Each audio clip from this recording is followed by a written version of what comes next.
So especially the refugee camps, most of which were planned for temporary, thinking about a temporary settlement or thinking about humanitarian and emergency, and not so much thinking about livelihoods and everyday life, they're not think as child-friendly settlements.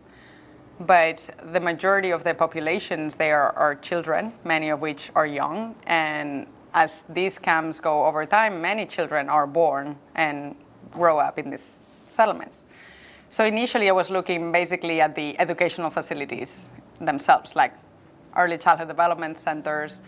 And then you realize that even in your own life, it's not just the school that affects you, especially when you're very little. It's the homes and the streets and the parks and the spaces where you develop most of your life. So I think that's how I see it. Like when I started my research, I was focusing on the formal, but then you realize that the informal and the non-formal learning environments are the biggest influence.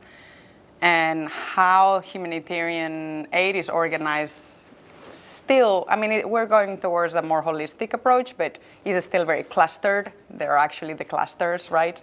So the education people do not look at the built environment as a tool for learning, or the health people do not look at the built environment as a help or as a hinder to their work. And I think that is what I have realized. And the built environment can be a tool to improve your programs that are less built environment related in a way, or it can be an obstacle.